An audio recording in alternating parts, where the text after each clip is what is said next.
Voilà, je pense qu'on peut commencer. Euh, D'abord, bienvenue à tout le monde, bienvenue à tous les participants.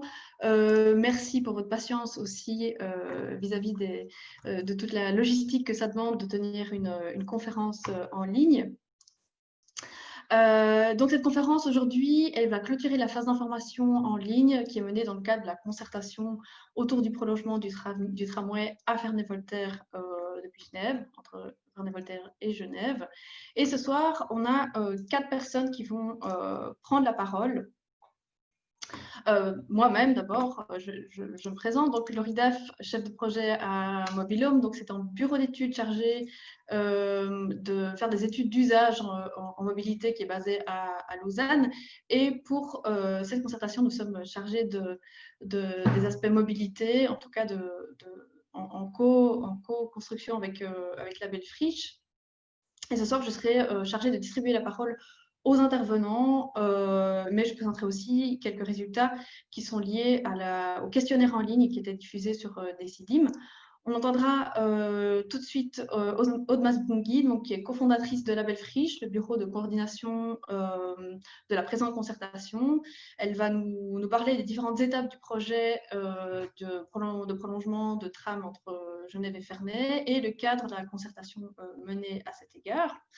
Et puis viendront ensuite les 2 conférenciers principaux de la soirée, donc messieurs Claude Barbier, docteur en histoire et historien dans le Grand Genève, et Vincent Kaufmann, qui est professeur de sociologie et directeur du laboratoire de sociologie urbaine à l'école polytechnique fédérale de Lausanne. Alors, après leurs exposés, viendra un temps de questions-réponses aux orateurs. À ce sujet, avant de plonger dans le vif du sujet, un petit mot sur les modalités de communication qui doivent être mises en place suite au format particulier de la conférence. Vous l'aurez remarqué, les micros sont fermés pour une meilleure connexion et pour limiter les interférences sonores. Deuxième point, sachez que la conférence est enregistrée sous format vidéo de manière à pouvoir la rediffuser ensuite sur la plateforme de concertation en ligne. Les caméras sont de toute façon éteintes pour le public, donc vous n'apparaîtrez pas à l'écran. En ce qui concerne donc les questions-réponses, nous vous invitons à poser vos questions directement dans le chat qui est disponible sur la plateforme. Donc, si vous baladez votre souris sur votre écran, vous aurez une petite option avec une phylactère qui s'ouvre, donc l'option converser. Alors nous, de notre côté, on est toute une équipe à compiler ces questions et on les redistribuera aux interlocuteurs en fin de séance. Alors, suivant le type de questions qui sont posées et le temps disponible, il est possible aussi que nous devions garder certaines de ces questions pour la séance publique du 9 septembre. On vous en parlera par la suite. Alors, je pense qu'on peut directement passer donc, à la suite. À nouveau, on vous remercie pour votre compréhension face à ce format inhabituel, hein, où chacun doit prendre ses marques et de s'adapter. Je pense que s'il n'y a pas de questions particulières, je passe directement la parole alors à Aude. Merci Merci beaucoup. Lydie, merci beaucoup. Bonsoir à tous, bienvenue sur ce webinaire. Donc voilà, je vais présenter déjà, est-ce que vous m'entendez? Est-ce que tout le monde m'entend? Oui, très bien.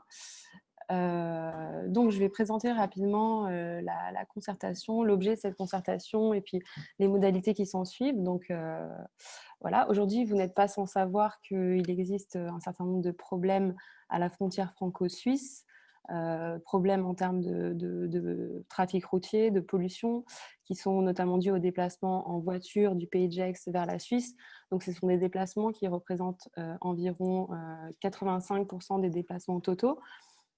Au regard de la croissance démographique à venir, c'est important de penser à l'évolutivité des modes de transport et des modes de vie à l'échelle du territoire du Grand Genève et du territoire local, évidemment. Donc, le long de cet axe, le prolongement du tramway de la ligne 15 qui part de Genève et qui passe par le Grand Saconnet jusqu'à Ferney-Voltaire permettrait d'offrir une alternative à la voiture individuelle avec une mise en service qui est prévue pour fin 2024. Donc, c'est une échéance qui est assez rapide et qui est possible parce que le tramway traverserait la ZAC Ferney-Genève Innovation, qui est le nouveau quartier qui est aménagé par la SPL Territoire Innovation pour le compte de PageX Aglo, qui est la communauté d'agglomération du territoire, dont les acquisitions et les études ont déjà été lancées. Donc, c'est un projet d'infrastructure et de transport qui s'inscrit dans une volonté d'accompagner les changements de pratiques et les changements de mobilité. C'est aussi l'occasion de réfléchir à la manière dont on se déplace, aux valeurs et aux attentes et aux aspirations des habitants et aux professionnels des transports, de l'urbanisme, qui ont d'ailleurs largement beaucoup évolué au cours des dernières années. Donc, cette concertation a été engagée par la communauté d'agglo du Pays de Gex, actée en date du 19 décembre 2019, et permet du coup d'échanger, de s'informer autour du projet, de la question du tramway en général, mais aussi des transformations urbaines qui sont liées, de l'évolution de la mobilité en général.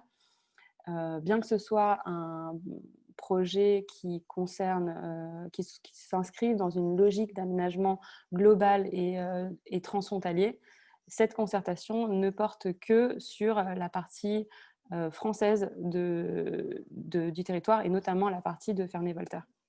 Il y a déjà eu une concertation qui a été engagée côté suisse, donc pour l'extension de la ligne entre Nation et Grand Saconnet, donc sur le tronçon, ce qu'on appelle le tronçon suisse, qui a été engagé en 2019 par le canton de Genève, donc avec une première phase pour préparer la concertation réglementaire et pour faciliter l'appropriation du projet et choisir parmi différentes variantes qui ont été élaborées.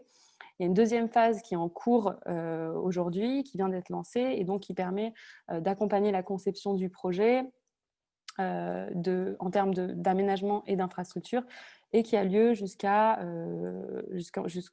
décembre 2020. Donc, vous pouvez évidemment participer à cette concertation suisse, prendre connaissance des enjeux, des problématiques, etc. Participer aux événements sur la plateforme www.participer.ge.ch. Donc, vous pourrez éventuellement vous intégrer aux balades en vélo. Il y aura une permanence au square Honegger, des focus groups et des workshops participatifs, etc. Pour notre concertation dont on parle, donc ce webinaire ce soir marque la fin d'une première étape de concertation qui était lancée au mois de juin 2020, qui était une concertation surtout numérique et qui permettait au public de se familiariser en période de crise sanitaire, évidemment, avec le contexte de tramway. Donc, le souhait, c'était quand même d'avancer avec la population sur ce sujet-là et d'anticiper un peu toutes les informations et les questionnements auxquels on pouvait répondre avec des informations sur le cadre historique, institutionnel, sur les ambitions en termes d'urbanisme et d'aménagement. Donc, on a développé 3 thématiques pendant cette phase numérique. Donc, la thématique du projet du Grand Genève, la mobilité à l'échelle du Pays de Gex et très dernièrement, la ZAC Ferney-Genève Innovation. C'est des pages que vous pouvez toujours consulter sur le site internet donc, de la concertation www.tramferney.pagexaglo.fr dans la rubrique S'informer. Il y a aussi une enquête de mobilité qui a été lancée dernièrement auquel certains d'entre vous ont participé et dont les résultats vont être analysés ce soir par l'ORIDAF, juste après moi. Avant ça, je rappelle juste que la concertation officielle et toutes les informations qui sont directement liées au projet de tramway seront opérationnelles et disponibles à partir de demain. Donc, vous pourrez vous exprimer numériquement sur le site internet ainsi que de manière en concertation papier au siège de la communauté d'agglo et de la mairie de Ferney-Voltaire. Donc ce soir, toutes les questions qui sont relatives au projet en tant que tel ne seront pas traitées directement, elles le seront à l'occasion des rencontres qui auront lieu en septembre et dont je vous parlerai à la fin de la concertation si vous restez jusqu'au bout. Donc voilà, Laurie, je te laisse la parole. Merci. Alors, maintenant, donc, on vous propose effectivement de faire un rapide point sur le questionnaire qui était proposé en ligne et auquel certains d'entre vous ont effectivement déjà répondu. Et comme on va le voir, en fait, les résultats sont particulièrement intéressants et plantent parfaitement le décor pour la suite des interventions. Alors, pour rappel, rapidement, le questionnaire qui était proposé en ligne, et c'était un questionnaire qui est proposé en complément aux autres outils d'information disponibles sur la plateforme, et dont l'objectif était de permettre aux personnes concernées par la présente concertation d'avoir un rôle actif dans cette phase d'information, en proposant par le biais de ces questionnaires de mener une démarche en fait réflexive quant à leurs habitudes actuelles en matière de mobilité à Ferney. Donc, on peut l'entendre comme une sorte de focus group, donc de groupe de discussion dématérialisé, qui ne cherche pas l'exhaustivité, mais qui va plutôt permettre de dresser un portrait des habitudes de déplacement ordinaires, mais aussi de sonder les craintes, des volontés potentielles de changement, les leviers qui peuvent accompagner ce changement, ou encore des contraintes auxquelles chacun fait face dans ce contexte. Alors, à l'heure actuelle, il y a donc une trentaine de personnes qui ont pris le temps de répondre à cette démarche. Je passe rapidement sur le profil, mais ce qu'on peut dire en tout cas de ce qui ressort du profil de ces répondants, ce sont des personnes qui connaissent, qui sont familiers, qui connaissent très bien le territoire concerné par la concertation en fait. Mais je vais accorder plus de temps aux réponses puisque, donc, comme vous l'avez vu dans le dispositif, les questions qu'on posait, donc il y avait 22 questions qui étaient à la fois des questions fermées, mais aussi des questions ouvertes, et donc qui ont permis de déjà mettre en évidence pas mal de matières en fait, en matière de choix modal, de volonté de changement en faveur d'une mobilité plus durable, ou en matière d'attente en matière de mobilité dans le PHX. Donc, ces habitudes de déplacement, par quoi est-ce qu'elles sont caractérisées? Alors, ce qu'on voit, c'est que parmi les répondants à ce questionnaire, les déplacements sont surtout d'ordre professionnel. Ça, on s'y attendait, mais ce qui est intéressant aussi, c'est qu'on a des déplacements qui sont liés aussi aux activités de loisirs, aux achats et à la scolarité des enfants. Alors, en fait, rien qu'en ayant le portrait donc, des profils, on a passé rapidement, mais donc, ce sont des profils d'actifs notamment, on a déjà un tableau qui s'esquisse en matière d'attente et de contraintes potentielles, donc en matière de déplacement. On peut par exemple s'attendre à ce qu'ils soient sensibles à des questions d'horaire, hein, mais aussi à des questions de confort. Donc on voit que la question de confort, c'est un critère de plus en plus important dans les choix en faveur d'un mode de transport. Donc, on peut s'attendre à ce que ces personnes, donc ce sont des personnes qui font des déplacements d'ordre professionnel, mais aussi notamment avec des enfants, soient sensibles à des questions d'ergonomie, par exemple. Est-ce qu'il est possible d'attendre avec des enfants de manière confortable et sécure? Est-ce qu'il est possible de monter à bord avec des courses en équipement? Est-ce qu'il y a une certaine fluidité dans le mode de transport choisi? Donc, ce sont des critères qui, on peut s'attendre à ce que ce soit voilà, des choix, des critères importants pour le choix d'un mode de transport. Et notamment aussi, est-ce qu'on peut s'attendre à ce que ces personnes veuillent valoriser le temps de déplacement comme un temps de loisir, ou au contraire comme un temps de travail? Donc, ce qu'on veut dire par là, c'est que certains types de transports se prêtent mieux que d'autres à cette valorisation de temps de déplacement. Alors, justement, à ce sujet, on voit aussi que les répondants sont particulièrement enclins à utiliser des modes de transport individuels, qu'ils soient motorisés ou non, puisque 63% d'entre eux utilisent principalement la voiture, le vélo ou encore le scooter sur l'axe Ferney-Genève. Donc, ce sont aussi des réponses en fait, finalement, qui nous disent déjà beaucoup, puisque ce sont des modes qui sont des indications potentielles d'une recherche d'autonomie de la part des répondants, ou tout du moins d'une recherche d'efficacité en limitant en fait toute une série de contraintes, notamment vis-à-vis d'horaires trop restrictifs, par exemple. Alors, les 37% de répondants qui restent sont, eux, des utilisateurs de transport partagé. Donc, c'est quand même une part aussi assez importante, en très grande partie usagers de transport en commun, et une minorité, mais quand même existante, pratique le covoiturage. Alors, autre résultat intéressant de ce questionnaire, c'est qu'on voit que l'ensemble des répondants souhaitent diversifier en fait les modes de déplacement actuellement utilisés sur cet axe, et ce en faveur de transports publics qui viennent en tête, hein, quand on leur demande quels sont les autres modes que les personnes voudraient utiliser, à côté des modes dits actifs, et sont cités le vélo, la trottinette ou encore la marche. Donc ici, on observe aussi des tendances fortes à la multimodalité, donc, ou en tout cas une volonté de flexibilité et de ne pas dépendre d'un seul mode de transport en particulier. Et alors, il y a toute une série de raisons, mais on peut imaginer que c'est pour pouvoir potentiellement concilier les avantages de chacun en fonction des circonstances, en fonction du moment de la semaine, du week-end, et en fonction du type d'activité qu'on entend faire. Alors, à nouveau, quand on regarde ces réponses, ce sont aussi ces mêmes modes, hein, ceux que je viens de citer, transport public et mode actif, qui, dans l'absolu, donc quand on pose une question plus générale, sont considérés par les répondants comme à la fois les plus confortables, les plus conviviaux, les plus pratiques et les plus rapides. Donc, c'est toute une série de critères, on l'a vu très rapidement, mais qui semblent fondamentaux, en tout cas pour les déplacements, puisque donc viennent en tête des classements les transports publics, train, tram et dans une certaine mesure le bus, le vélo, le covoiturage et la marche. Par contre, ces mêmes transports, à nouveau, train, tram, bus, covoiturage, sont aussi les modes que les répondants ont considérés comme étant les plus onéreux.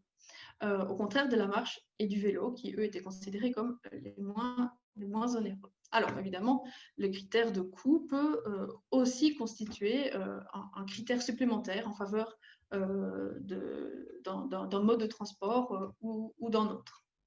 À ce sujet-là, au niveau des freins en fait, qui empêchent les répondants de mettre en pratique, disons, d'autres types de déplacements, hein, qui leur permettraient de répondre à ces questions de critères de confort, de praticité et de rapidité, c'est que l'ensemble des répondants, en fait, plaident en faveur de plus de rapidité et plus de sécurité sur l'axe Ferney-Voltaire, et ils pointent du doigt aussi dans les réponses aux questions le manque de ponctualité et la vitesse faible des transports publics à l'heure actuelle, mais aussi le manque d'infrastructures cyclables sécurisées et la mauvaise qualité des routes. Donc ici, on voit les ajustements entre toute une série d'attentes ou en tout cas de modes de déplacement idéaux et puis la réalité actuelle. Mais par rapport à ça, ce qu'on peut du coup voir, c'est que il y a en fait une forte volonté de changement parmi les personnes qui ont répondu à ce questionnaire, volonté de changement dans les manières de se déplacer notamment, et c'est un changement qui a en fait déjà été amorcé par une grande partie, voire tous les participants à une exception près, qui ont déjà changé leurs habitudes de déplacement, mais aussi de consommation en fait au cours des 5 dernières années en faveur de modes de vie plus respectueux de l'environnement. C'est quelque chose qui ressort aussi énormément de ce questionnaire, c'est que tous les répondants se sentent concernés par des questions environnementales et estiment qu'il est urgent de mettre en place des mesures de lutte contre les changements climatiques et les répercussions de ces changements climatiques. Alors, plus généralement, en fait, cette volonté de changement en matière de mobilité, elle ressort de manière importante dans d'autres études qui ont été menées sur des plus grands échantillons. Hein. Ici, on a un échantillon qui répond aux objectifs qu'on a cités plus tôt, donc qui ne présentait pas l'exhaustivité, mais pour des études qui effectivement ont été menées durant le confinement sur des plus grands échantillons, c'est aussi quelque chose qui ressort de manière assez importante. Ce qui se passe, c'est que pendant le confinement, les personnes ont été contraintes de s'adapter, ont eu l'occasion de tester de nouvelles options en matière de déplacement liés au travail notamment.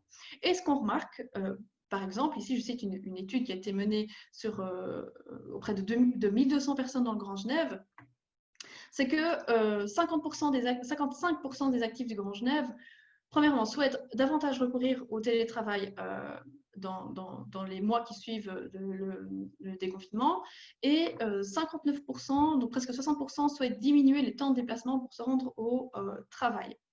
Alors, ce qu'on peut dire aussi par rapport à ça, c'est que on se doute que la part de transport public interurbain et interurbain a baissé durant le confinement, hein, notamment en raison des craintes de contamination qui ne sont peut-être pas toujours pas dissipées, peut-être.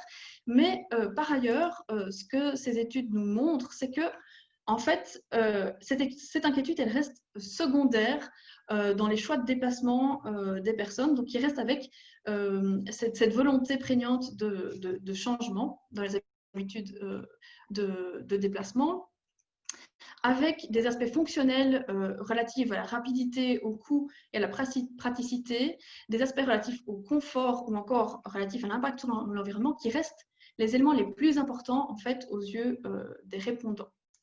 Alors, que ce soit, donc ça c'était une parenthèse pour expliquer qu'on a effectivement des éléments qui ressortent de ce questionnaire qui se vérifient par ailleurs, mais ce qu'on peut en conclure, c'est qu'on voit qu'on a un terreau qui est, le terreau actuel paraît favorable en fait à un report modal en faveur de transports ou de modes de déplacement qui sont plus respectueux de l'environnement, et plus particulièrement ressortait dans ce questionnaire en faveur d'une infrastructure de tramway, mais à certaines conditions. C'est-à-dire que, premièrement, il faut que ces transports soient concurrentiels vis-à-vis d'autres modes en termes de prix, de temps de déplacement et de confort, et notamment vis-à-vis de la voiture ou de transport individuel motorisé en tout cas, que l'offre soit de qualité en termes de fréquence, en termes de ponctualité et d'étendue des heures de service, que ces transports soient pensés pour une diversité d'usages et pas uniquement pour des usages professionnels, mais aussi pour des usages de loisirs, le week-end, en soirée, etc. Et enfin, qu'ils soient envisagés dans des chaînes de déplacement en complément à d'autres modes de transport pour lesquels les infrastructures doivent également être développées de manière intégrée. Et là, on pense à des infrastructures de parking relais, pistes cyclables, cheminement piéton qui sont énormément revenus dans les participations des répondants. Alors, il est plus que temps de céder la parole à nos orateurs du jour et vous verrez que toutes ces observations, en fait, elles vont avoir des résonances avec différents aspects de ces présentations. Alors voilà, donc je laisse la parole à Monsieur Barbier, donc, qui est docteur en histoire et plus particulièrement sur le Grand Genève. Je vous laisse aussi partager votre écran. Voilà. Bon. Oui. Voilà. Alors, bonsoir. Tout d'abord, je remercie les organisateurs. Je vous prie de m'excuser, c'est que c'est ma première conférence Zoom, donc je ne suis pas tout à fait au clair avec cet outil. Donc, s'il y a un bug, mettez cela sur le compte du fait que je suis complètement novice en la matière. Alors, je vais vous faire un bref historique des déplacements et du transport dans la région de Genève depuis les temps les plus anciens. Donc, les premiers habitants de notre territoire ont privilégié des déplacements sur les voies d'eau. La première voie d'eau dans notre région, c'est le Rhône qui traverse le lac Léman. Le Rhône n'est plus navigable quelques kilomètres seulement après Genève du fait de ce phénomène karstique que l'on nomme les pertes du Rhône. Et vous voyez donc devant vous une carte postale du début du XXe siècle qui montre justement que le Rhône s'engouffre dans les rochers et descend à 60 mètres sous terre.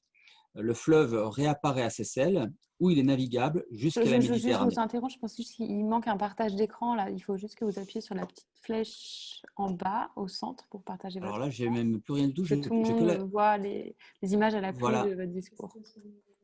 Voilà. Donc, ça doit être bon là dans quelques instants. Partager. OK.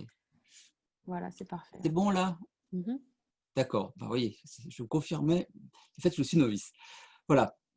Donc, comme le Rhône n'était plus navigable depuis Genève, c'est la route qui prend le relais. La route de première importance de notre territoire, c'est la route Genève-Seyssel.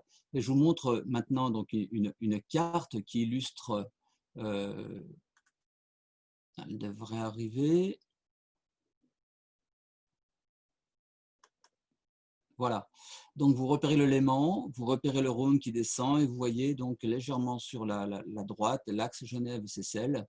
Et cet axe, cette route de première importance parce qu'elle permet de relier donc, les deux ports de Genève et de Seyssel. Et on pouvait réembarquer à Seyssel pour descendre donc, sur Lyon puis la Méditerranée. Vous avez, je vous montre maintenant une carte romaine du 5e siècle qui illustre exactement ce dont je viens de vous parler. Vous avez à peu près au milieu de la page une tache grise, c'est le lac Léman. Alors là, ça va faire hurler les Genevois, mais qui porte ce nom à l'époque de Lacus Lausannae. C'est la carte donc de Peutinger qui a été sauvée. On en a une copie. Voilà. Donc on a Genève ici, le Rhône, voilà, qui descend sur Lyon et la Méditerranée.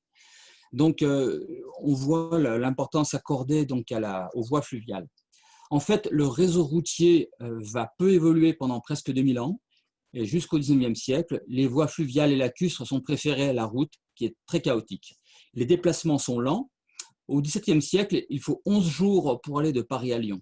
En 1775, les efforts des États pour l'entretien des routes ramènent la durée d'un tel périple à 5 jours. Chevaux et hommes peuvent réaliser une quarantaine de kilomètres par jour. En 1781, la diligence permet de rejoindre Genève à Lyon en 2 jours et demi, voire 2 jours. Et en fait, le réseau routier, donc là je vous montre une carte du réseau routier dans notre, ça c'est les voies romaines, mais vous verrez avec la carte suivante que, en fait, voilà, le réseau routier évolue peu. On a une voie qui part de Ferney-Voltaire, qui va en direction de Gex et qui rejoint donc le Jura, Saint-Claude, qui est sans doute une voie qui apparaît au Moyen-Âge, étant entendu que Saint-Claude est un lieu de pèlerinage important, c'est un lieu également où se pratiquent les échanges de fromage notamment, enfin, c'est ce qu'on appelle la route des Bargognons. Vous voyez, pendant 2000 ans, les routes, le trafic, enfin plutôt le réseau routier évolue très très peu dans notre territoire. Je vous montre maintenant une carte de 1781, donc déjà un itinéraire voilà, bien déterminé, une partie de la route qui allait de Lyon à Genève. La fin du XVIIIe siècle, le début du XXe siècle sont l'âge d'or de la diligence. Il faut encore 6 heures pour faire Genève-Lausanne à ce moment-là. Il y a néanmoins un goût pour la vitesse qui apparaît avec la fin du XVIIIe siècle. Alors, la vitesse est une affaire de militaires et de marchands. Pour les premiers, la vitesse est un moyen d'occuper les meilleures positions, et pour les marchands aussi.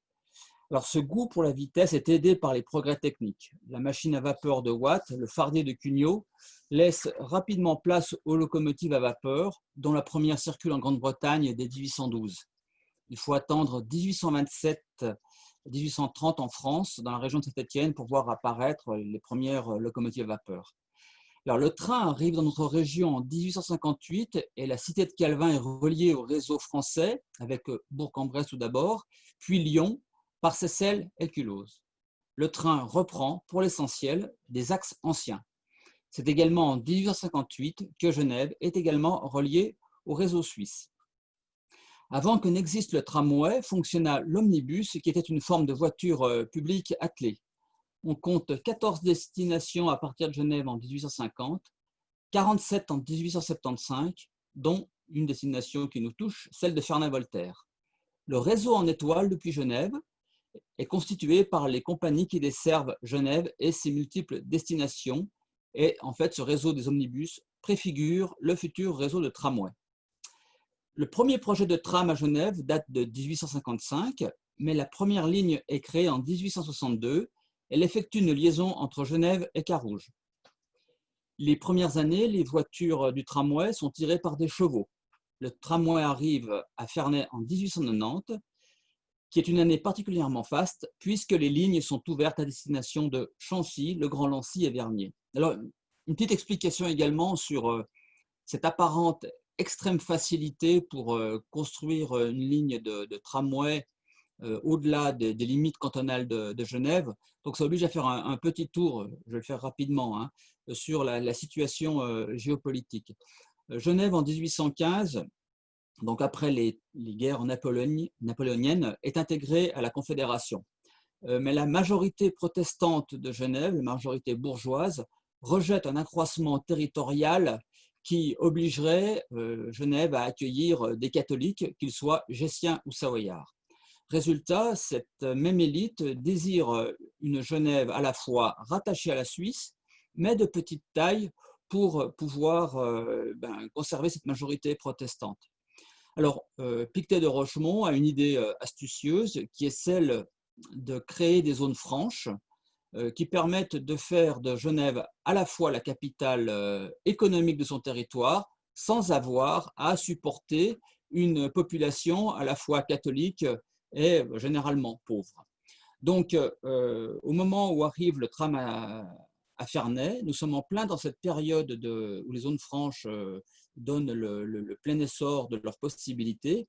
Et Genève est pleinement et réellement la capitale économique de son territoire.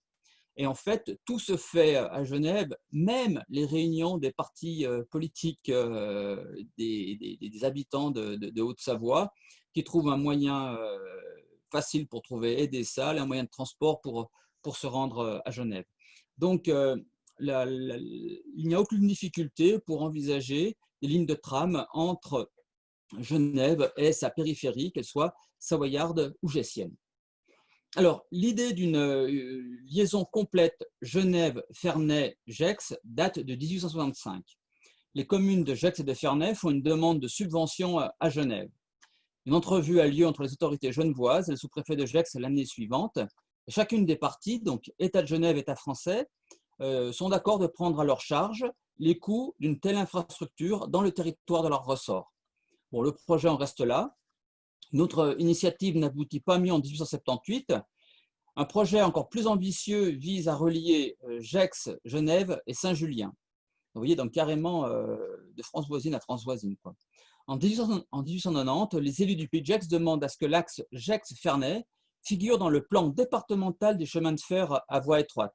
Un aspect technique, c'est que l'écartement pour les rails sur les lignes de chemin de fer sont donc de 1435 mm. Pour les tramways, c'est de 1000 mm, 1 mètre. Voilà. Donc, différentes demandes sont émises en sous-préfecture en 1893, mais il n'y a pas de suite non plus. Alors, une société pour la construction d'un tramway entre Ferney et Gex est créée en 1895, ainsi qu'un syndicat pour l'étude du tracé l'année d'après. Donc, l'utilité publique, qui devrait être déclarée au terme de la concertation pour l'actuel projet de tramway de Ferney. Donc, pour ce projet du siècle, enfin du 19e siècle, l'utilité publique est déclarée en mai 1899 et la société anonyme du tramway Gex-Ferney est constituée le 5 janvier 1900. Alors, c'est là où il y a quelque chose d'intéressant. Les presque 10 km de lignes de tramway sont réalisés en un temps record et la ligne est ouverte au trafic le 18 juillet 1900. Vous avez bien entendu, il a fallu 7 mois pour faire la ligne de tram entre Ferney et Gex. Cela laisse songeur par rapport aux délais qui sont réclamés de nos jours pour construire le moindre mètre de tram. Alors, un prolongement dans Gex est prévu et qui est mis en chantier. Il sera achevé en novembre 1901. Alors, au début, l'exploitation de la ligne Ferney-Gex est confiée à la Société genevoise des chemins de fer à voie étroite. Donc, vous voyez, même une société suisse qui est établie, qui exploite en terre française. La compagnie du Ferney-Gex prend le relais jusqu'en 1920, puis c'est le tour de la régie départementale des tramways de l'Ain qui remplace le tramway par un bus à partir du 15 juin 1932. Alors, quelles sont les clauses du déclin du tramway? Bon, tout d'abord, l'automobile qui se démocratise très progressivement, mais surtout, et cela va à l'encontre de certaines idées reçues, un des grands concurrents du tramway, c'est le vélo, qui se démocratise vraiment autour de 1910. La crise économique participe, donc après la Première Guerre mondiale, la crise économique des années 20-30, participe également à la disparition de nombreux emplois à Genève. Mais surtout, on assiste, et c'est une conséquence de la fin de la Première Guerre mondiale, à l'abolition des zones franches en 1919, cette disparition vient casser une dynamique régionale qui faisait de Genève la véritable capitale de son territoire naturel. Et le réseau de tramway, qui faisait 170 km en 1925, n'est plus que de 75 en 1941. Donc là, je vais vous montrer une carte. En fait, c'est une collection de cartes qui montre justement l'évolution du tramway à Genève et dans sa région. Donc vous voyez en rouge, vous me confirmez que vous la voyez la carte. Voilà. Donc vous voyez donc en rouge la ligne de tram en 1864. Dessous, vous avez l'extension en 1900. Hein, on voit la ligne qui va jusqu'à Gex, Chancy, enfin ouais, on voit bien le réseau en étoile. L'extension maximale du réseau en 1925 avec une sorte de création d'un périphérique là, de la région du Pied du Salève, et le démantèlement autour de 1938. On voit donc la réduction. Vous avez en jaune le réseau en train de disparaître, et vous avez en 1962 les deux lignes de tram qui subsistent à Genève, et en fait vous n'aurez plus qu'une ligne en 1969, la fameuse ligne 12 qui rejoint Montluçon à Carouge, qui devient pour le coup la plus vieille ligne de tramway d'Europe encore en fonction. Alors, on assiste avec la fin du XXe siècle, au début du XXIe siècle, donc à la redécouverte du tramway. Genève se métropolise dans les années 60 avec notamment l'essor des mouvements frontaliers. De plus en plus de personnes empruntent les routes pour aller au travail à Genève, et le mode principal de déplacement est la voiture automobile. La ligne F pour Ferney ne suffit plus à absorber le flux pendulaire. Le phénomène auquel on assiste est simplement décrit par le philosophe et sociologue allemand donc Armut Rosa, qui décrit, il écrit de manière limpide, plus le nombre de personnes désireuses de se déplacer simultanément croît, et plus leur vitesse de déplacement moyenne diminue lorsque se produisent des embouteillages dus à la surcharge des infrastructures. C'est ce qui explique pourquoi, pour certaines formes du trafic, comme le trafic urbain, la vitesse moyenne semble décroître plutôt qu'augmenter. En fait, on a, bon, ça, les sociologues connaissent cela mieux que moi, mais d'après ce que j'ai pu comprendre, c'est que la vitesse de déplacement d'un tramway, c'est l'ordre de 15 km/h. Celle d'une voiture en ville, c'est également la même vitesse, et il semblerait aussi que ce soit celle du déplacement également en vélo. Donc on voit que tout tourne autour de ces 15 km/h. En fait, face à l'engorgement de leur ville, les Genevois firent le choix de renforcer leur réseau de transport en commun plutôt que d'élargir le réseau routier existant. Le 18 juin 1992, le Grand Conseil genevois décide que sera réalisée d'ici 2000 à 2005 une ligne de métro automatique entre Rives et Meyrin, avec un premier tronçon allant de Rives à Cornavin. Un réseau de 4 lignes de tramway prévu dans le plan directeur cantonal 1990-1994, ainsi qu'un renforcement du réseau de bus. Alors, le renouveau du tram à Genève se concrétise par l'ouverture en 1995 de la ligne 13, Cornavin-Vachette-Pesay.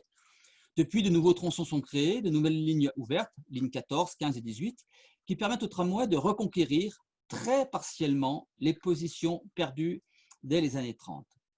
La Confédération participe dorénavant au financement de ce type d'infrastructure. Alors, si les Genevois sont les premiers concernés par le tramway, les élus de Haute-Savoie et du Pays de Gex, ainsi que les populations dont ils sont les représentants, font part également de leur intérêt pour que le tramway traverse de nouveau la frontière internationale. Annemasse, Saint-Genis-Pouilly, Ferney et Saint-Julien sont sur les rangs pour accueillir ces extensions inscrites dans le projet d'agglomération. Alors, les réalités budgétaires sont toutefois bien présentes et ralentissent les délais de réalisation. Toutefois, Annemasse a été la première de ces localités à être reliée de nouveau à Genève par le tramway en décembre 1919. Je vous montre un petit peu, une dernière carte que je vous montre, c'est le réseau de tramway tel qu'il est prévu, donc avec l'extension de direction de Ferney, également celle de Saint-Genis, celle d'Annemasse qui est quasiment achevée, je crois 1,5 km de ligne à réaliser. Une extension prévue également pour Saint-Julien en Genevois. Et vous avez en jaune quand même le réseau disparu. Au rythme de création des lignes, il semble qu'on peut estimer qu'on trouvera un réseau comparable à celui de 1925, à mon avis, à la fin du 22e, voire peut-être au début du 23e siècle de notre ère. Merci.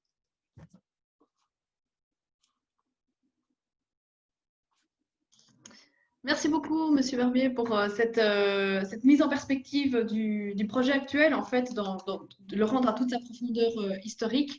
Ça permet d'avoir une bonne vue, je trouve, sur les enjeux historiques et culturels, justement, de cette infrastructure sur ce territoire en particulier. Et Alors, je pense que ça fait bien aussi la transition avec la question des enjeux sociologiques et territoriaux que va développer Vincent Kaufmann. Et donc, les enjeux d'une telle infrastructure à l'heure actuelle, à l'heure des crises environnementales et de crises sanitaires hein, dans lesquelles on est toujours. Alors, je vous invite, Monsieur Barbier, à appuyer sur le bouton rouge pour arrêter le partage d'écran. Et je pense que c'est Vincent Kaufmann qui a des diapositives aussi à nous montrer. Merci. Alors, je vais aussi partager mon écran. Voilà. Alors, partager. Est-ce que vous voyez mon écran? Oui.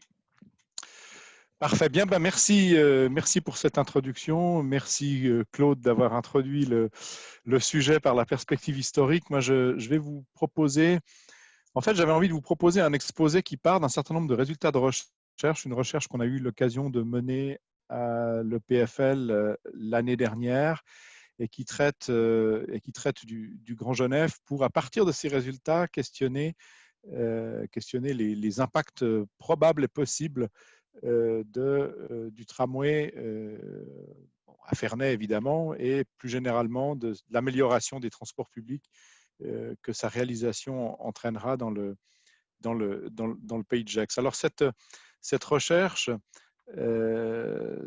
c'est une recherche qu'on a menée. Là, je vous ai mis quelques éléments méthodologiques, même si j'imagine bien, chers participants, que ce n'est pas l'élément qui vous intéresse le plus ce soir, mais quand même, on sait bien que les résultats d'une étude en général dépendent beaucoup de la qualité de sa méthodologie. Donc, je voulais commencer par vous dévoiler la méthodologie. Donc, c'est une enquête qu'on a pu mener sur le Grand Genève auprès d'un échantillon de plus de 2000 personnes habitant l'ensemble du territoire, c'est-à-dire les parties françaises et suisses, bien sûr, mais également la partie vaudoise. C'est une enquête qu'on a également réalisée dans le canton de Vaud et dans le canton de Berne. Je vous montrerai un ou deux résultats de ce volet bernois également. L'idée de cette recherche, c'est vraiment d'identifier les possibilités de favoriser l'utilisation dans la vie quotidienne d'autres moyens de transport que la voiture. Et pour cela, donc ça c'est l'objectif général de la recherche, le moyen qu'on a utilisé, ça a été d'explorer ce que Max Weber avait appelé à l'époque les logiques d'action hein, des habitants usagers que nous sommes tous, c'est-à-dire en fonction de quels critères est-ce qu'on fait nos choix de moyens de transport, quelles sont les contraintes qui pèsent sur ces choix. Et donc l'idée, c'est vraiment d'aller regarder les dispositions de la population à l'égard de l'utilisation des différents moyens de transport pour comprendre finalement comment différents types d'offres peuvent entrer en résonance avec ces dispositions ou pas, hein, et entraîner des usages un petit peu différents de la situation actuelle, et en particulier des usages peut-être moins importants de l'automobile dans la vie quotidienne. Alors, Vincent, je vous coupe juste 2 secondes. oui. Est-ce qu'il est possible pour vous de mettre votre présentation en plein écran parce qu'il y a des participants qui Elle n'est pas en plein à écran. voir, Bah, vous auriez dû me dire avant. bon, c'est une demande qui Voilà. vient d'arriver. Comme ça. Voilà, c'est parfait. Merci beaucoup. Voilà. Ouais, j'avais pas réalisé en fait. Ah, il faut râler si ça va pas. Voilà, donc ça, c'est ce que je vous présentais tout à l'heure. Alors, peut-être pour entrer directement dans le vif du sujet, alors je vous ai présenté la méthodologie. Maintenant, je voulais passer aux principaux constats, principales conclusions qu'on a obtenues dans cette étude, principaux enseignements, en fait, sur le Grand Genève. Alors, d'abord, le premier constat, c'est que, et c'est un constat qu'on a également pu observer dans la partie française du bassin franco-valdo-genevois, c'est que l'automobiliste pur, pratiquement, n'existe plus. Il n'y a plus qu'une toute petite frange de la population active qui n'utilise que la voiture dans sa vie quotidienne. Alors évidemment, la fréquence d'utilisation des autres moyens de transport que la voiture varie fortement d'un secteur à l'autre, varie en fonction de la qualité des transports publics, varie en fonction des aménagements cyclables, varie en fonction de la densité urbaine. évidemment, mais il n'empêche que, vous voyez, ce mythe qu'on a, on s'imagine toujours l'automobiliste, le citoyen automobiliste. Bon, bah, à l'état pur, dans la région, pratiquement, il n'existe plus. L'automobiliste, il utilise pratiquement toujours autre chose pour se déplacer aussi dans sa vie quotidienne. Donc ça, c'est un premier constat qui est assez intéressant. Deuxième constat, une très large majorité des actifs du Grand Genève, donc notre enquête a porté sur un échantillon représentatif des actifs du Grand Genève, a des dispositions favorables à l'utilisation d'autres moyens de transport que l'automobile ou les 2 roues motorisées. Et donc ça, c'est aussi quelque chose qui nous a surpris, c'est quelque chose qui est très général. Je l'illustrerai tout à l'heure avec quelques chiffres. On a une large part de la population qui est tout à fait ouverte à l'utilisation d'autres moyens de transport que la voiture, le 2 roues motorisées, qui n'a pas particulièrement de préjugés à l'égard de ces moyens de transport. Troisième constat qu'on a pu faire dans cette enquête à propos de ce que les habitants du Grand Genève ont dans la tête quand ils se déplacent, c'est que la qualité des temps de déplacement est devenue un facteur de choix modal qui prend de l'importance. Ça a été une surprise parce que ce type d'enquête, on les mène depuis maintenant à peu près 25 ans à l'EPFL, et par le passé, la question de la minimisation des temps de déplacement était ressortie comme quelque chose d'essentiel. Là, la qualité du temps de déplacement est apparue comme un facteur important. Alors, qu'est-ce que ça veut dire, qualité du temps de déplacement? Ben, ça veut dire concrètement la possibilité d'utiliser son temps pour faire autre chose. Quand vous êtes dans le train, par exemple, si vous êtes assis et que vous avez des conditions de confort suffisantes, ben vous pouvez tout à fait, avec tous les objets connectés dont nous disposons désormais, utiliser votre temps, commencer à travailler, prendre connaissance d'un dossier que vous aurez à traiter dans la journée. Et ça, c'est véritablement une attente. Et c'est une attente qui va précisément dans le sens de l'utilisation d'autres moyens de transport que la voiture, ou en tout cas la voiture quand il faut la conduire, parce qu'évidemment, quand vous conduisez, vous pouvez en principe rien faire d'autre, ou en tout cas, c'est fortement déconseillé. Voilà, donc ça, c'est un troisième constat qu'on a pu faire qui nous a beaucoup intéressés. Quatrième constat, alors là, si on entre dans des choses qui sont plus, qui différencient différentes régions du Grand Genève, si on a vu dans le Grand Genève un consensus assez général pour avoir une disposition à l'utilisation d'autres moyens de transport que la voiture, qui est très développée, on s'est rendu compte aussi que pour ceux qui habitent la partie française du bassin, il est difficile de mettre en pratique cette envie d'utiliser d'autres moyens de transport, faute d'offres alternatives souvent. On est un peu condamné à l'utilisation de la voiture parce qu'il n'y a souvent pas une offre alternative qui est performante. Je précise que l'enquête a été menée avant la mise en service du Léman Express. Elle a été menée pour ce qui concerne le Grand Genève au début de l'année 2019. Donc, peut-être que ça, c'est quelque chose qui a commencé à un petit peu changer, évidemment. Évidemment qu'avec le développement, le redéploiement des tramways transfrontaliers, notamment à Annemasse et bientôt à Ferney, ces choses-là ont commencé peut-être un petit peu à bouger, mais ça montre aussi ce résultat que voilà, il y a des attentes, notamment dans le Pays de Gex, en matière de transport alternatif à la voiture qui seraient, qui sont vraiment attendus.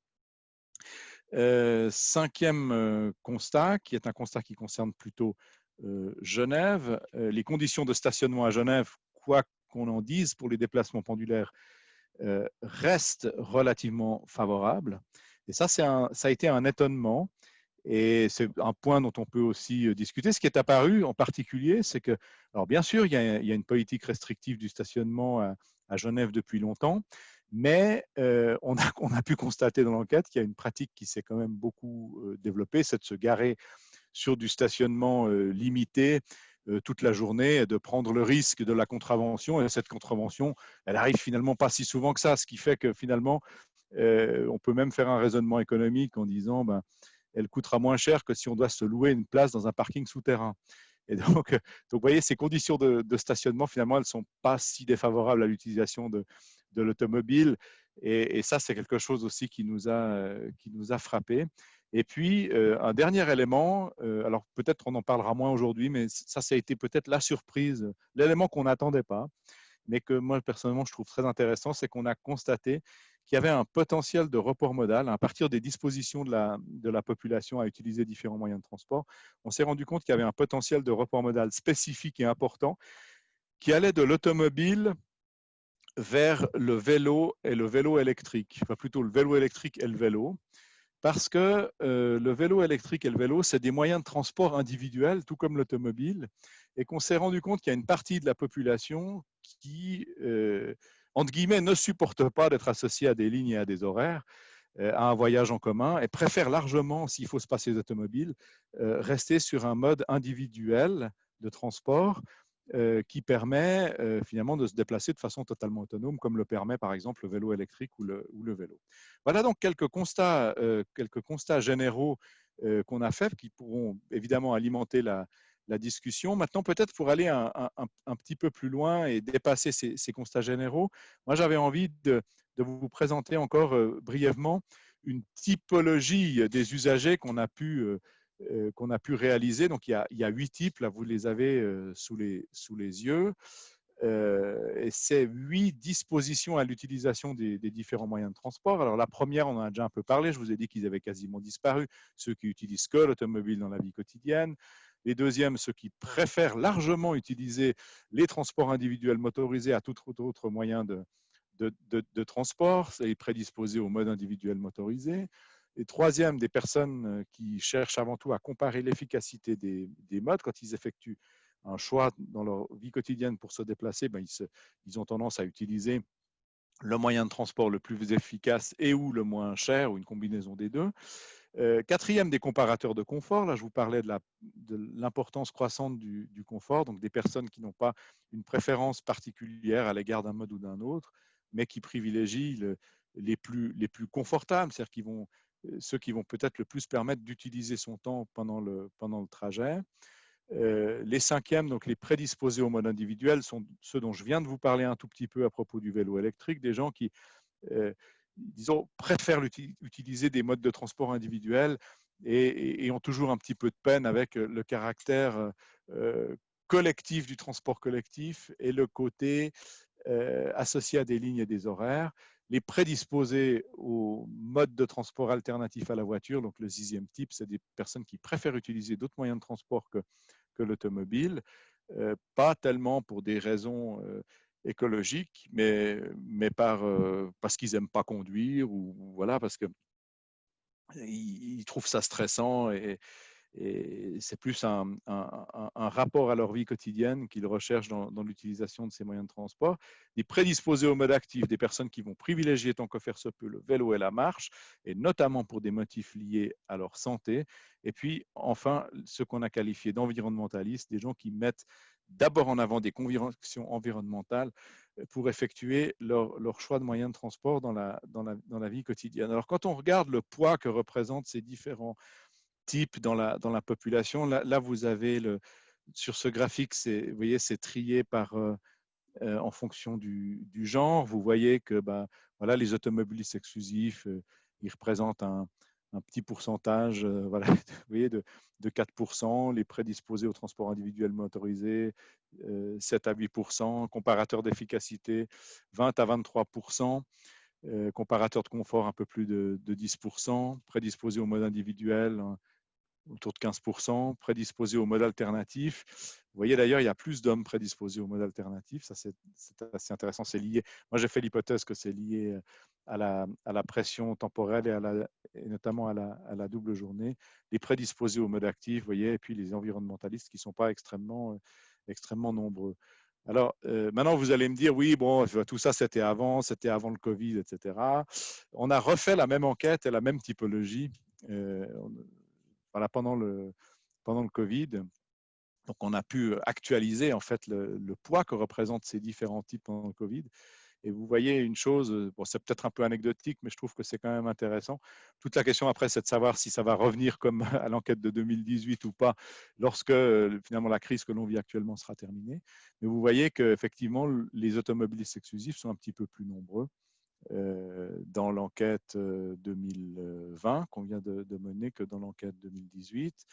Et on voit également que les comparateurs d'efficacité ont fortement chuté, ce qui est assez logique. On n'avait plus tellement besoin, on pouvait plus tellement se déplacer en fait loin. Donc effectivement, la question de l'efficacité se posait pas.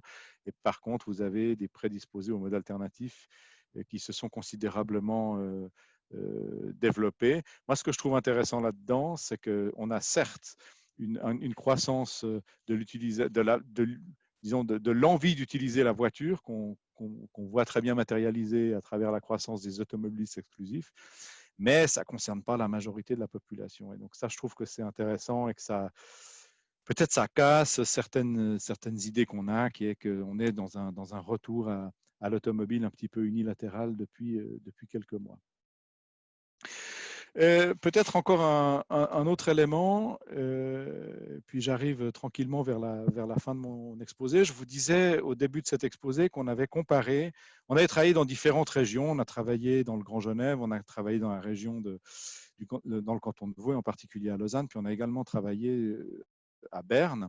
Et à Berne, peut-être certains d'entre vous le savent, l'utilisation des transports publics est beaucoup plus importante, l'utilisation de la voiture est beaucoup plus faible que dans des agglomérations comme celle de Genève ou de Lausanne. Et on a cherché à comprendre, et c'est ce que vous voyez sur ce tableau, si c'est lié à des dispositions différentes à l'égard des différents moyens de transport. C'est ce que vous voyez par exemple pour la colonne Genève. Donc Genève concerne le Grand Genève. Donc vous voyez les dispositions. Et puis, dans la deuxième colonne, on s'est intéressé en se disant, mais est-ce que c'est une différence d'offre qui entraîne ces utilisations différentes? Donc, c'est quelque chose qu'on a modélisé et on s'est rendu compte qu'assez largement, si on utilise davantage les transports collectifs à Berne qu'à Genève, c'est une question d'offre.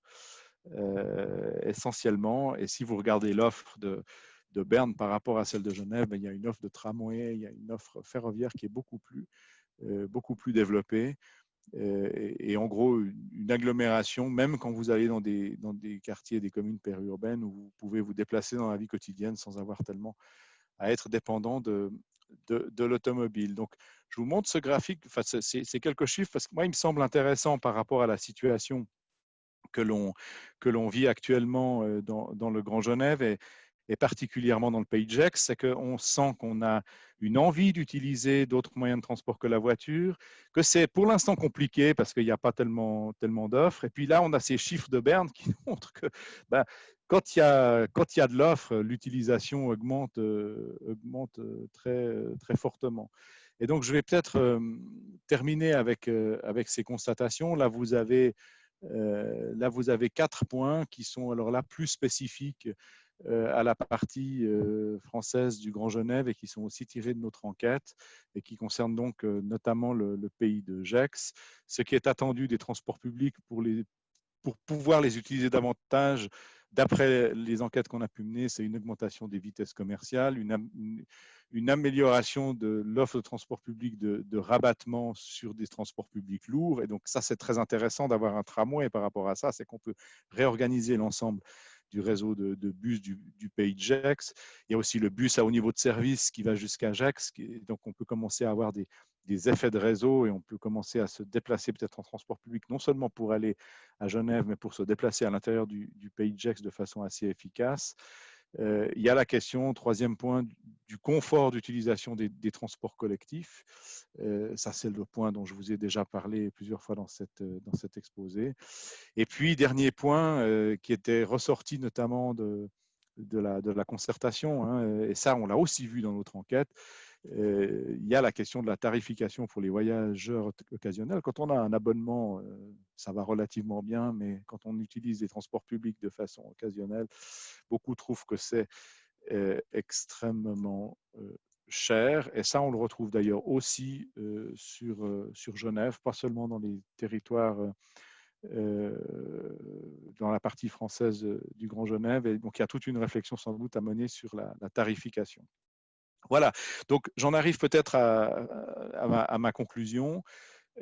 Si on repense au tramway et à son arrivée à Ferney par rapport à ces résultats, donc il est clair pour moi que le tramway constitue un projet de territoire à l'échelle de l'agglomération qui peut permettre de répondre à un certain nombre d'enjeux que je vous ai très brièvement présentés à travers cette analyse des dispositions à l'utilisation des différents moyens de transport. Le tramway, concrètement, peut être un vecteur de changement de mode de vie, de changement de rapport à l'espace public.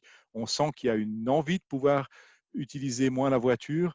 Concrètement, le tramway peut permettre de concrétiser cette envie pour de nombreux habitants de Ferney et de son agglomération. Et puis, enfin, le tramway peut être un vecteur de changement dans la mobilité. On cherche davantage de confort, davantage de rapidité. Le tramway est un moyen de transport qui, de ce point de vue-là, permet de répondre à ces attentes. Voilà, je m'arrête là et puis on peut débattre. Je vous remercie pour votre attention. Merci beaucoup, Vincent Kaufmann, pour cet exposé. Alors, je propose que pour commencer ce tour de questions-réponses un peu particulier, moi j'ai 2 questions à vous adresser et je pense qu'elles font en partie écho à des questions qui ont été mises dans les commentaires. Une première question à Monsieur Barbier. Vous avez parlé du fait qu'il y avait dès les premiers projets de tramway au XIXe siècle déjà des syndicats qui étaient engagés dans cette mise en place du tramway. Donc finalement, je me dis, mais il y avait déjà aussi des processus de concertation d'une certaine manière à l'époque. Est-ce que, bon, par curiosité, est-ce que vous pourriez nous expliquer un peu comment ça s'organisait cette forme de concertation à l'époque et quelles étaient les craintes, en fait, les enjeux sur lesquels portaient ces processus? Ça, c'est une première question. Je vais poser les 2 questions, puis après, je vous laisserai répondre. Et puis, Vincent Kaufmann, il y a déjà eu pas mal d'éléments de réponse en ce sens, mais on voyait qu'il y a une question qui se pose frontalement, c'est finalement, on voit qu'il y a aussi des attentes fortes en termes d'écologie, en termes d'impact environnemental, mais en quoi finalement est-ce qu'un tram est plus écologique qu'un autre mode de transport, et notamment du point de vue des matériaux qui sont utilisés pour sa mise en place, de l'entretien et d'autres questions liées donc à l'impact environnemental en fait de ce mode de transport par rapport à d'autres modes de transport. Je réponds à la première question. Oui, on peut faire un puis l'autre. Voilà. Alors, en fait, le syndicat, c'est le syndicat de ceux qui sont favorables au projet. Ce sont plutôt les financeurs. Il faut bien s'imaginer qu'on n'est pas dans le 19e siècle, on n'est pas encore dans le cadre de concertation où le public, en tout cas du côté français, est appelé à donner son avis. En plus, on est quand même dans une période où on est en plein dans le mythe du progrès et tout ce qui est signe de progrès est accepté par la population. Donc en fait, une idée, elle est adoptée et elle est imposée aujourd'hui, on dirait de manière autoritaire, sans vraiment qu'il y ait de concertation. On ne voit pas apparaître de demandes de riverains.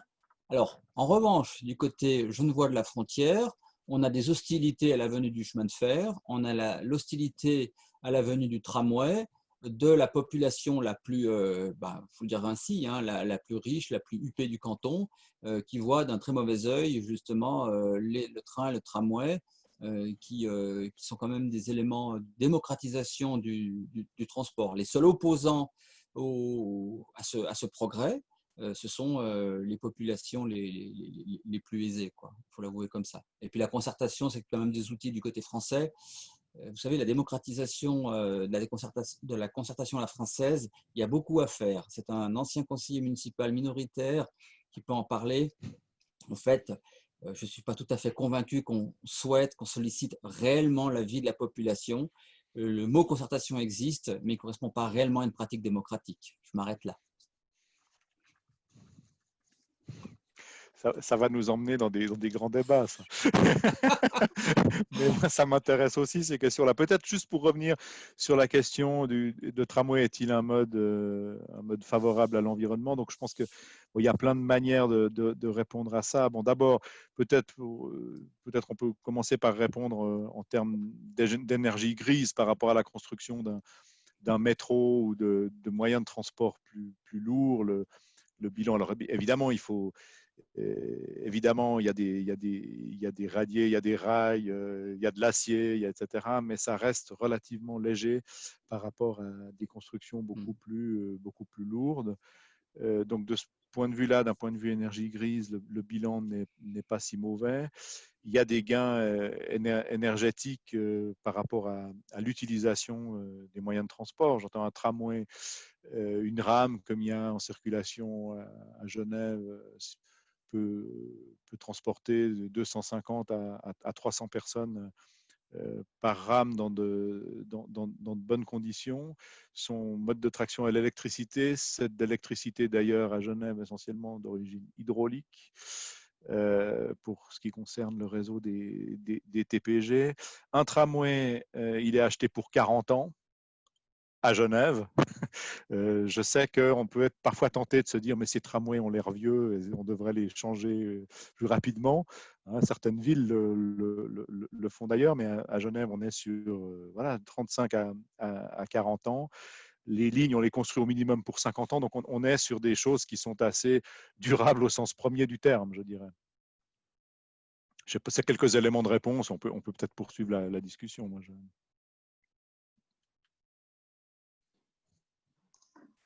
Je passe en revue les questions. Alors, qu'est-ce qu'on a d'autre? Alors, il y a des questions qui portent notamment sur des questions d'évolution démographique à Ferney.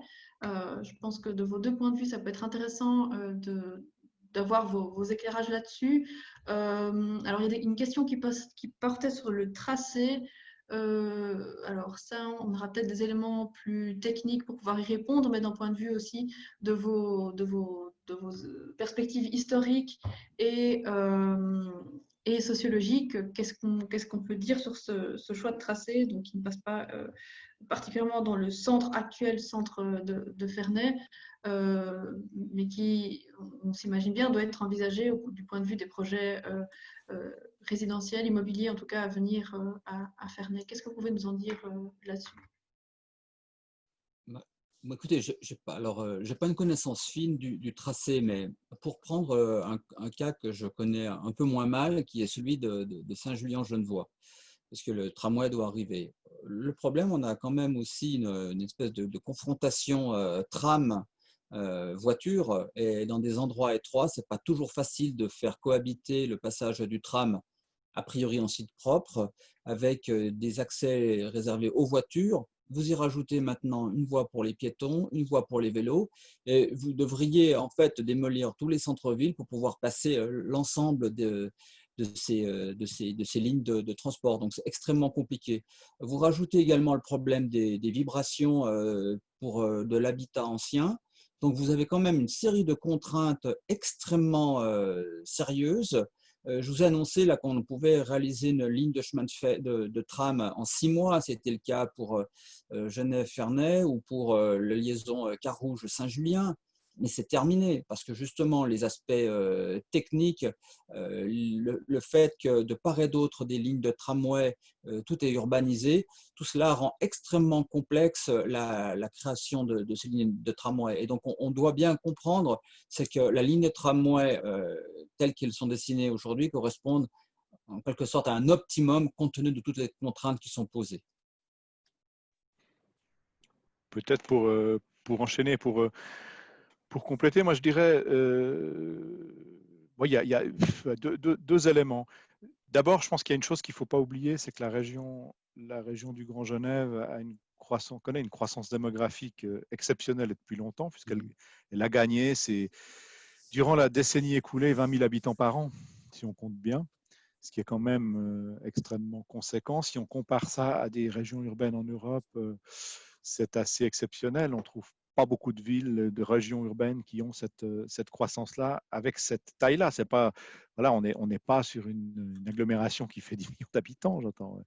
Donc, on n'est même pas dans une agglomération millionnaire.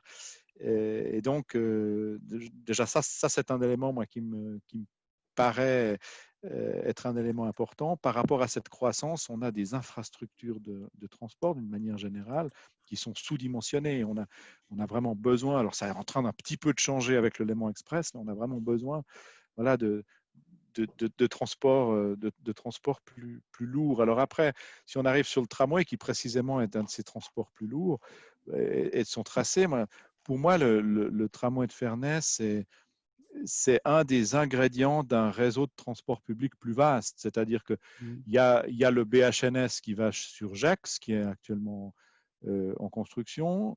Il y a la gare de Genève Aéroport, qui est certainement un lieu qu'il faut d'une manière ou d'une autre relier au réseau. Il y a le tramway qui monte depuis le Grand Saconnet. Voilà, donc il faut, je pense que la question, c'est pas tellement de savoir précisément, forcément, est-ce que le tram doit passer par le centre-ville, c'est comment l'ensemble de ce réseau s'agence en bonne intelligence compte tenu des flux à traiter. Ok, merci beaucoup pour ces éléments de réponse qui, en fait, ont apporté beaucoup d'éléments de compréhension à d'autres questions qui étaient posées. Alors, il y a des questions qui continuent d'arriver. Juste pour vous dire que j'ai vu qu'il y avait des questions qui concernaient des aspects plus pratiques ou plus techniques liés à ce projet, notamment les questions de tarification, les questions de durée de temps de parcours. Bon, une autre question qu'on vient quand même d'aborder aussi en partie, la question de la synchronisation avec d'autres modes ou d'autres lieux. Ce ne sont pas des questions qu'on va nécessairement aborder aujourd'hui dans leur point de vue pratique, mais comme je vous le disais en début de séance, on va les garder pour la séance publique. Aude va vous en parler juste après. Je regarde juste la dernière question qui est arrivée. Une question par rapport au métro, peut-être Oui, une question par rapport au métro, effectivement, qui dit est-ce qu'on ne devrait pas passer immédiatement en fait, à un métro? C'est une question intéressante. Pourquoi un tramway et pas un métro finalement sur ce tronçon? Mais je crois que c'est une question de coût. C'est une question de coût. Enfin, il faut bien voir que ces infrastructures de transport coûtent extrêmement cher.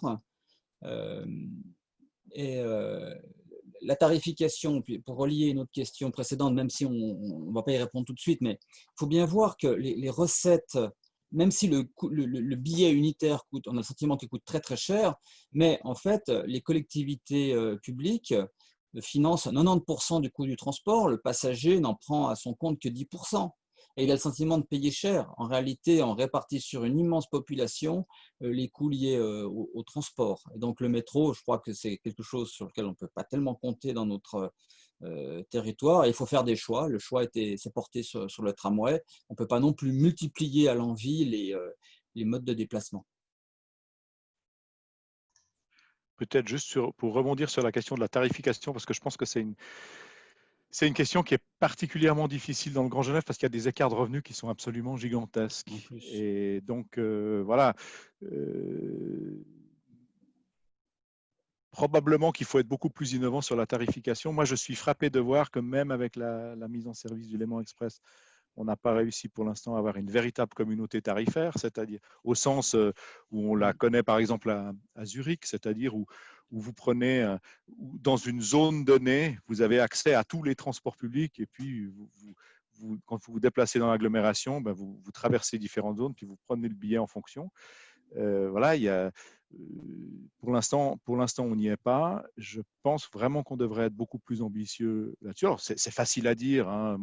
C'est facile à dire depuis les PFL et depuis Lausanne, ce genre de choses. Je sais que c'est très difficile à faire. Et je sais très bien aussi que la culture en la matière est très, très différente en Suisse et en France. Donc, tout ça, voilà. Mais je pense qu'il y a un véritable laboratoire et là, on devrait vraiment être plus innovant là-dessus. Et puis, peut-être qu'on devrait imaginer ce qu'on appelle dans les dans un certain nombre de vallées alpines en Suisse, les tarifs indigènes, c'est-à-dire des tarifs différenciés pour des gens, voilà, pour des usagers locaux. Voilà. Je pense qu'on peut faire beaucoup mieux en matière de tarifs. Je pense qu'on devrait s'y atteler. Donc, on voit bien qu'il y a des questions effectivement techniques, pratiques, mais aussi des questions plus stratégiques, ou en tout cas plus politiques. Peut-être pour terminer justement ce débat, ces questions, j'avais encore une question par rapport au métro. Est-ce qu'au-delà de la question du coût de l'infrastructure, Vincent Kaufmann, vous pouvez aussi peut-être dire quelque chose sur qu'est-ce que ça change en fait d'avoir un métro ou un tramway en termes de dynamique territoriale? Est-ce qu'un métro, du point de vue de la configuration du territoire, ce serait aussi pertinent finalement, au-delà de la question des coûts donc.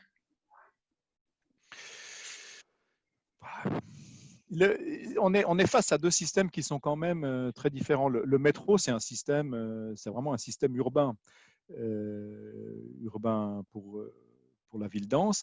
Le tramway peut être plus capillaire. Maintenant, moi, j'aurais tendance à ajouter un troisième ingrédient entre ces deux moyens de transport, qui est le train. C'est-à-dire que ce qui fait la qualité des réseaux de transport public urbain en Suisse, c'est largement le train. Le fait que dès que vous allez à plus de 10 km d'un grand centre urbain, 10-15 km d'un grand centre urbain, ben vous avez un relais qui est pris par le ferroviaire.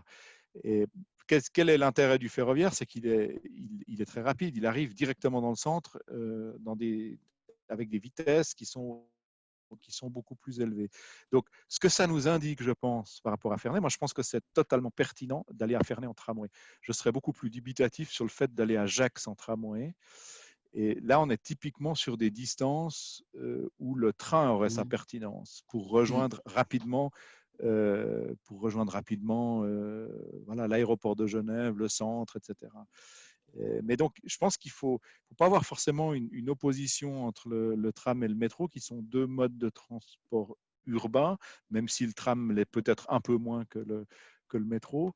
Je pense que dans ces différents moyens de transport, il y a vraiment l'ingrédient du chemin de fer d'agglomération. En France, maintenant, on en parle beaucoup sous le terme de RER métropolitain.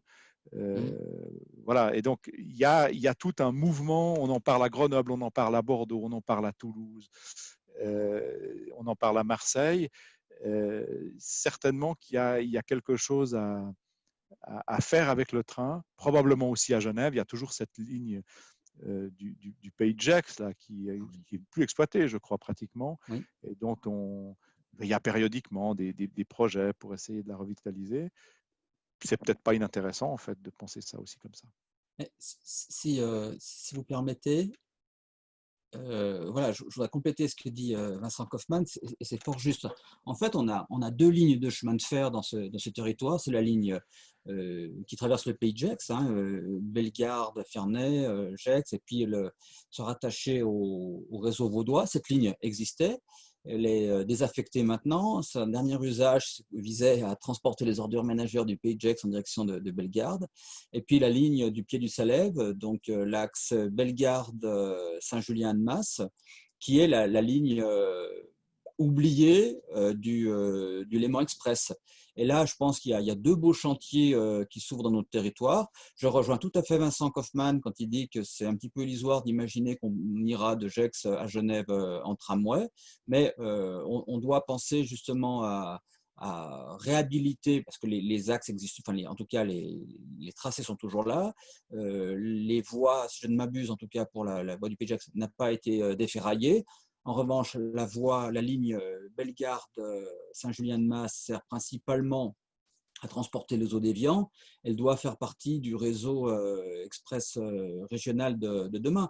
D'ailleurs, un des chantiers qui s'ouvre, pour en avoir discuté avec le conseiller d'État genevois d'Albousco, c'est bien donc cette ligne de chemin de fer, l'investissement genevois sur cet axe, mais également un investissement de la région Auvergne-Rhône-Alpes. Alors là, on tombe dans de la grande politique, c'est quels moyens l'État français laisse-t-il aux régions? Pour l'instant, c'est ces moyens sont quand même relativement faibles. Et puis, pour un petit peu une forme de géopolitique régionale, il ne faut pas oublier que cet axe, cette fois donc Genève, Bellegarde, Annemasse, Thonon, Saint-Gingolph et après le Valais, c'est jamais qu'une déviation de l'axe du Nord-Léman qui est complètement saturé. Donc on voit qu'on peut jouer avec le ferroviaire, mais bien évidemment ça pose la question quid des investissements. On peut faire des très très belles choses dans ce territoire, alors que là pour le coup qui deviendrait franchement transfrontalier. Voilà ce que j'avais à dire.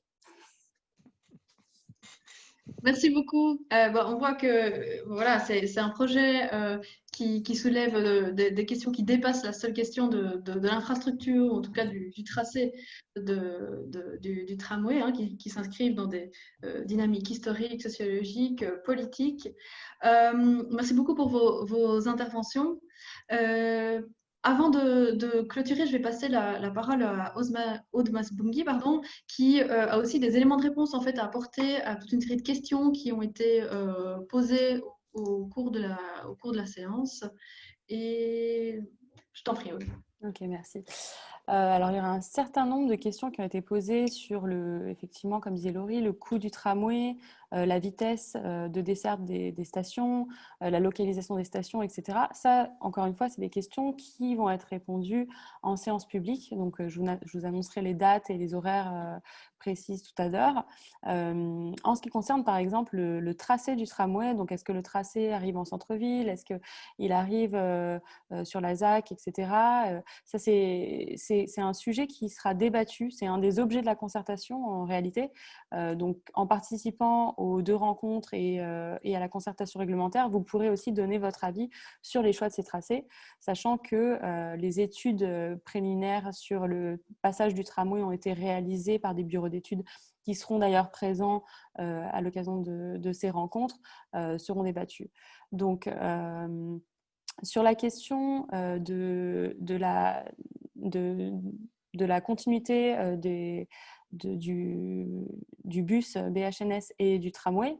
Donc, le tramway, dans le projet qu'on va présenter, passe par la ZAC, vers les Genève Innovation, donc à l'ouest, et le bus continue jusqu'au centre-ville. Il y a aussi, donc ça rejoint aussi la question sur s'il y a plus de logements qui sont construits, est-ce que ça ne va pas augmenter la pression sur les routes? Donc, l'objectif aussi, c'est de faire respirer un petit peu ce tracé-là en allant sur la zone qui va justement être en projet urbain, et donc du coup de permettre, tout en acceptant la croissance démographique, en permettant que toutes les zones de dynamisme soient desservies. Pour la question qui concerne le park and ride, donc c'est le P+R parking relais, il y a un parking relais dans le projet qui sera présenté également à l'occasion de la réunion publique. Donc sur le coût, etc., on vous a expliqué qu'on ne pouvait pas y répondre maintenant, mais on aura effectivement des expertes qui seront présents, des bureaux d'études et tous les concepteurs et les élus qui pourront débattre de ces sujets-là en réunion publique.